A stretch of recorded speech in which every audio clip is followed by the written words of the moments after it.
Good evening, everyone. It's so good to be with you again on another Tuesday leadership class. Normally, this would be a time maximization Tuesday night, but tonight I want to talk to you instead about purpose. We're doing the video because I'm not in Georgia, where I would normally be doing our leadership class. And so instead of the normal dialogue back and forth like we do, I want to share with you what's on my heart tonight. Again, like I said, talking about purpose. And I really want to talk to you about understanding your purpose. Now, the reason this is kind of near and dear to my heart is because I just am constantly reminded about what Eric Thomas said when he said, be phenomenal or be forgotten.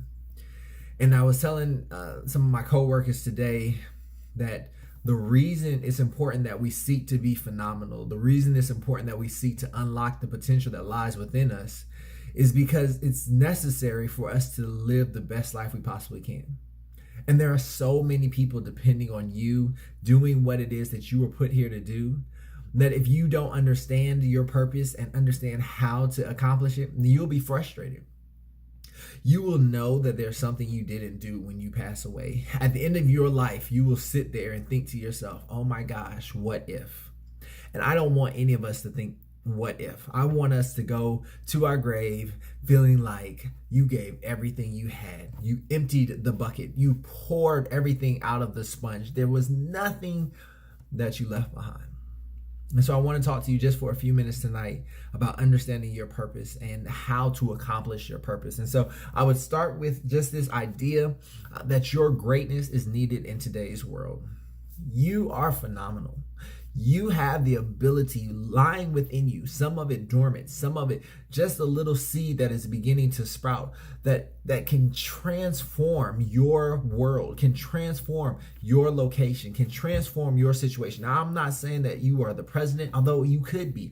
I'm not saying that you're the prime minister, although the potential is there ahead for you. I'm not saying that you're a great speaker or an educator or a president or a mayor or a banker, but you could be, because your current circumstances are not indicative, which means that they don't tell us who you really are. What tells us who you really are is you understanding your purpose and the day-to-day actions you make to get there.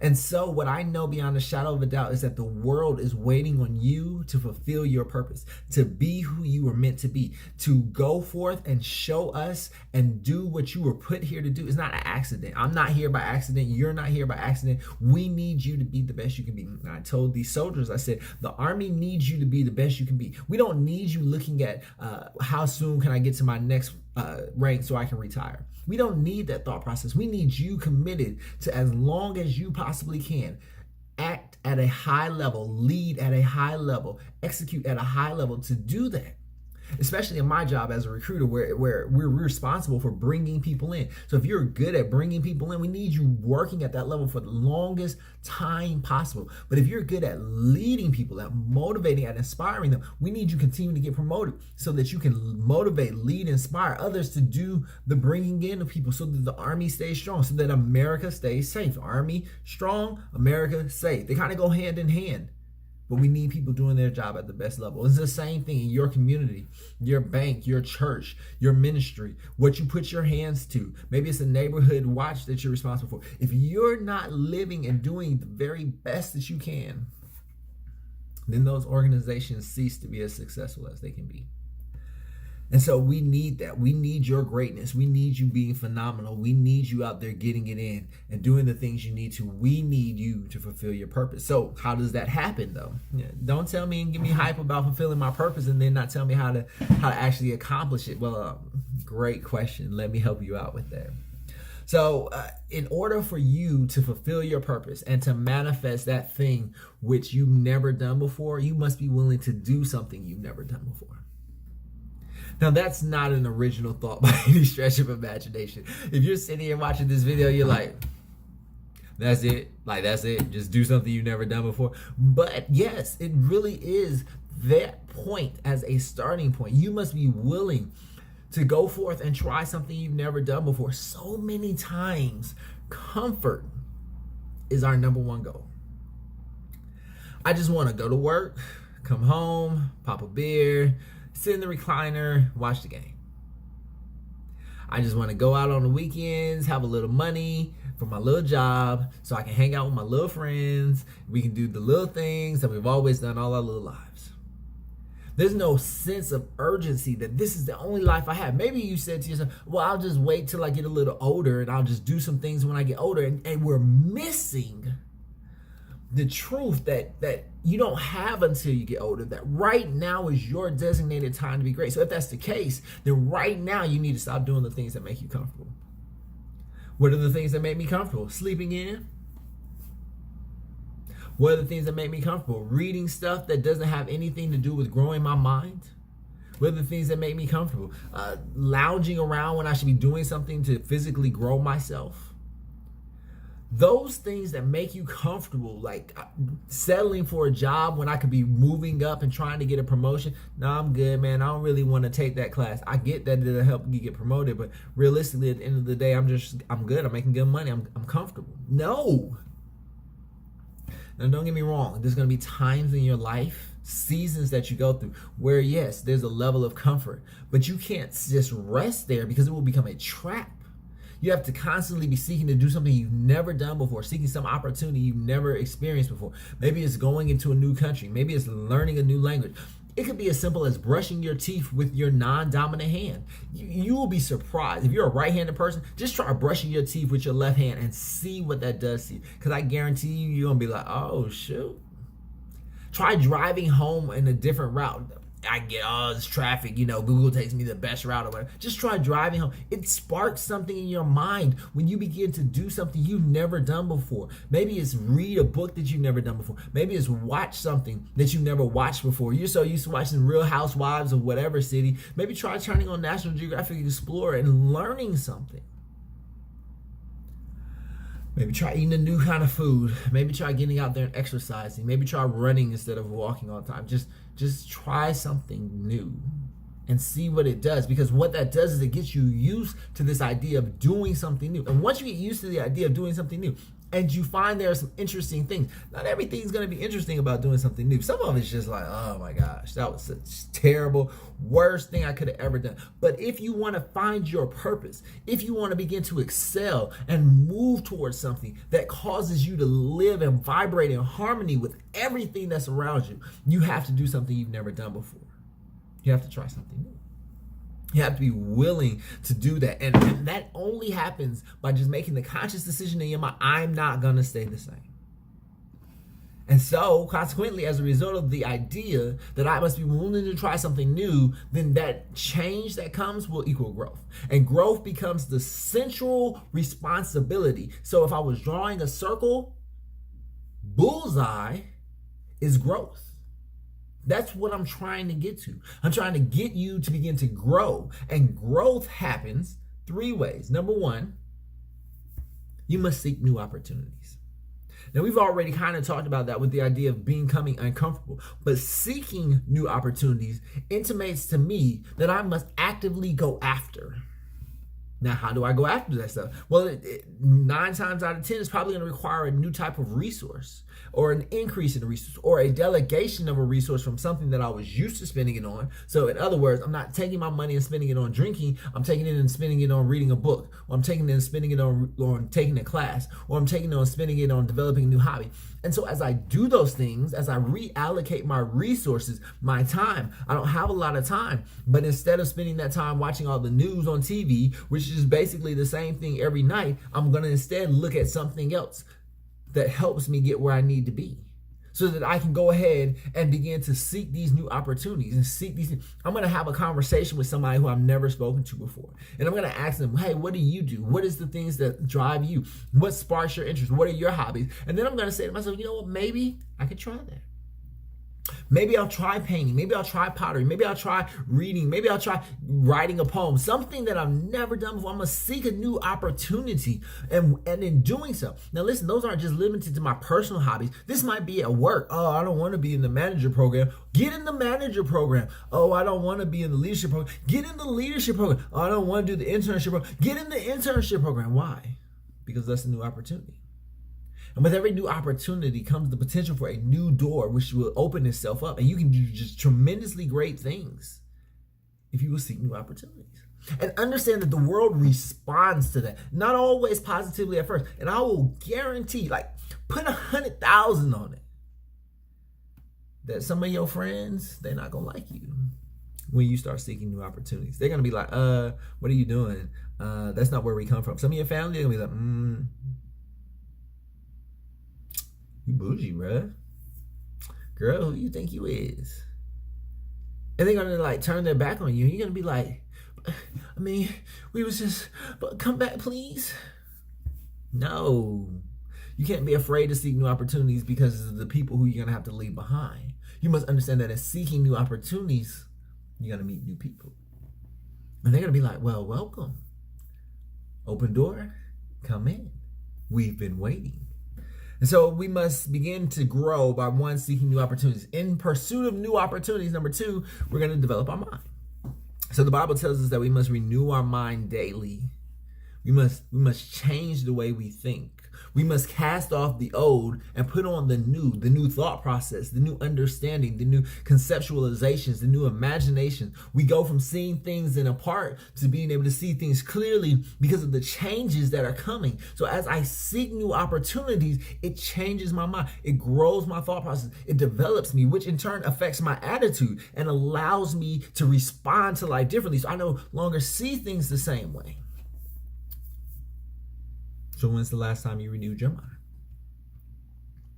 When's the last time you read something that was different? Challenged yourself to think a different way?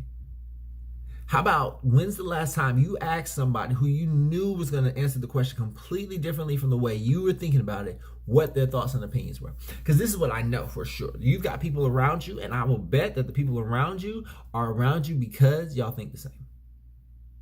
That's what we gravitate to. Nobody wants to be around somebody who all the time is going to argue with everything they say. It's cloudy outside. Actually, it's just partly sunny. Oh my gosh, here we go. Well, the sun is setting and the sky is orange. Actually, it's orange red. Really? Like everything?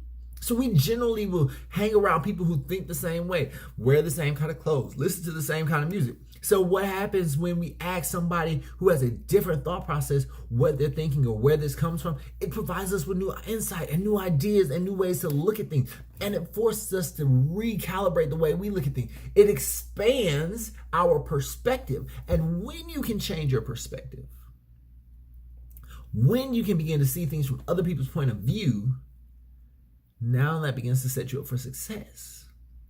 You will naturally attract other people to you who will come because they say, wow, you understand me. No one's ever understood that before. How is it possible that you see things? How is it? I mean, I know that we come from different backgrounds and perspectives, but somehow you just, well, Roger, that's exactly right, actually. We do come from different backgrounds, but I have, through my experiences, because I sought new opportunities and daily I renew my mind, had the opportunity to grow and expand my perspective. So now I'm not afraid of growth. I understand that it's a part of the journey, and I seek it so that I gain new opportunities, new insights, which allows my mind to expand. So I understand where you come from, even though we come from different places. And now you may not understand where I come from, but I'm going to help you get there because I know that it's a process and a journey. And having walked it myself, it makes me a little better, and I want you to be better too. So when I do that, I'm actually doing the number third thing when it comes to growth, which is investing in myself. See, seeking new opportunities, again, like I referenced, means I'm probably going to have to reallocate resources from one part of my life to another part, from being comfortable to growing. And so when I begin to do that, I'm investing in myself. I'm saying, self, you're worth this investment. And understand, you've already said that you're worth some kind of investment, right? Some kind of investment of your time right now is being utilized when you're listening and watching this video. You're saying, you know what, self, Justin has some good stuff, some things that are going to develop me. I want to get better, and so I'm going to invest in this. I'm going to invest my 15 minutes, 30 minutes, 45 minutes into listening and watching this video. So kudos and cheers to you. But you know some people, and they don't even think about the fact that they're investing. But it's a dollar that you invest. Well, it's like $1.89 actually now when you buy that Snickers bar. That's an investment. You worked. That was about 15 minutes worth of work that you went and paid for that Snickers bar. Was that investment worth it? Was that an investment in your body? What are you going to get out of that as a return for eating that Snickers bar? Or drinking that Coke, or drinking that Monster, or drinking any of that stuff. And so when we talk about investing in ourselves, the body's three parts. It's body, it's mind, it's spirit. So what am I doing physically to help this body last? That's an important question. There's plenty of research out there about what it takes. 10,000 steps, can you do 30 push-ups? All kinds of things that'll indicate. But understand, you got one body. You get one heart. You got two sets of lungs. You got two legs and two hands. And if you're not doing something with them, exercising, walking up and down some stairs, doing some kind of moderate to active activity every day or every couple of days, you are just watching your body disintegrate. And you got one body. If you're obese, if you're overweight, if you let yourself just go to the wayside, that's your body. You're not making an investment in it. You have to make an investment that pushes the chips away. You have to make an investment that pushes the junk food away, that says, I'm going to give myself more water and less soda. I'm going to go ahead and get myself in shape where I need to be. Not that you need to be Mr. America, no kind of six pack, or you ain't got to be, whatever, 34, 26, 34, whatever. No, I'm not saying any of that stuff. I'm saying you need to be healthy. It's your body. You need to take a shower. You can brush your teeth. You can comb your hair. Groom yourself. Cut your fingernails. Look respectable. It's your body. Invest in it. But not only that, as we said, there's three parts to the body. You have a body, you have a spirit. What are you doing with your spirit?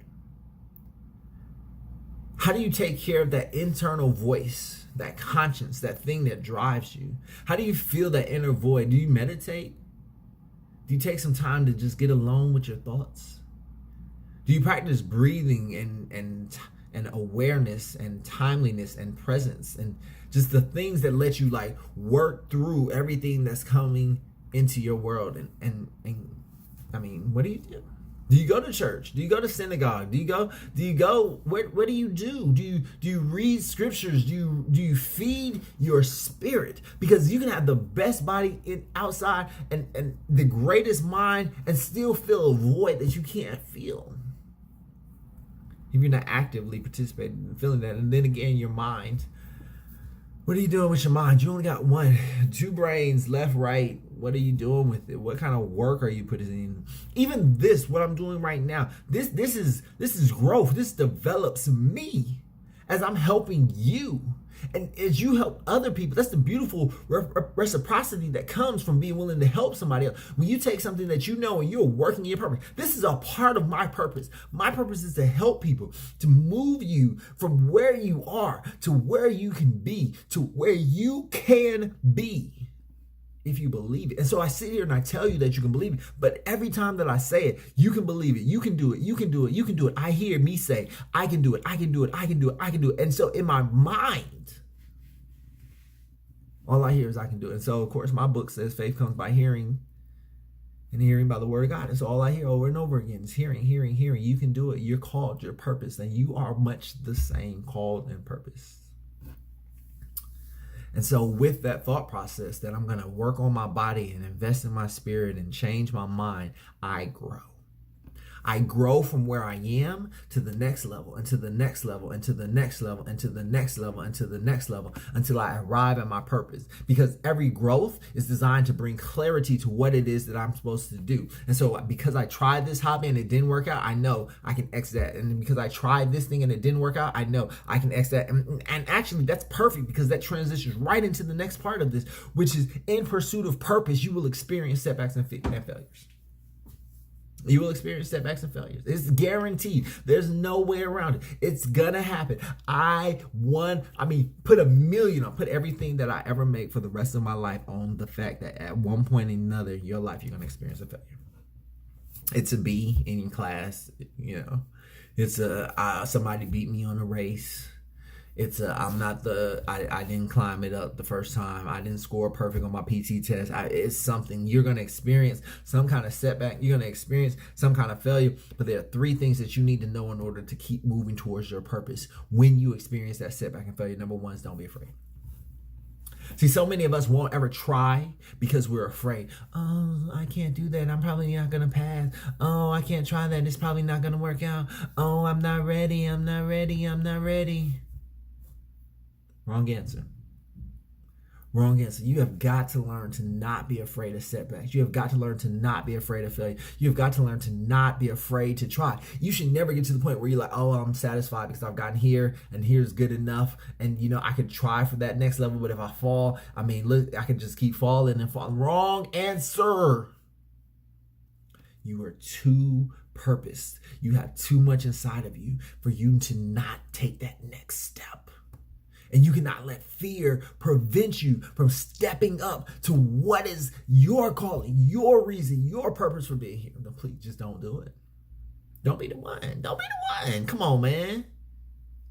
I'm telling you, it's not worth it. You have to be willing to experience those setbacks. You have to be willing to experience that feedback. And look, number 2, don't get stuck. So number 1, don't be afraid, right? So I'm not going to jump because see what might happen is my parachute might not open. You have a parachute, jump. Okay, but number 2, don't get stuck. This is what happens. Here I go. Whoo! Oh, shoot. That didn't work the way I thought it was going to. But you know what? I lack the resiliency to get back up there and try it again. I'm good. I'm going to stay right here. And every time I see somebody else start to jump, I'm going to yell up at them. Hey, it's a long way down. When you fall, I'll see you down here. I hate that kind of crap. I'm just going to be completely honest with you.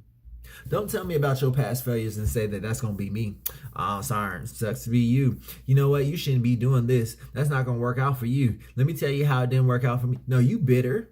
You got stuck. You didn't learn from it. And now you're trying to put that on me. But I reject that. I rebuke that. That is no place up in my life. Don't get stuck. Don't be afraid to try and then get stuck when it didn't work the way you wanted it to. Oh, well, see, what happened was, 5 years ago, 10 years ago, just the other day I tried. And one of the things they do in the airborne is like, if you jump out of a plane and your parachute doesn't work properly the way it's supposed to, but you make it safely to the ground because maybe you deployed your reserve, they bundle you right back up and get you on that next bird jumping again. You are not allowed to get stuck. That fear will rob you of the ability to go out that door. And that jump master is watching for you. And if you get stuck in that doorway, he got a big foot ready for you. Because the point is to help you overcome your fear.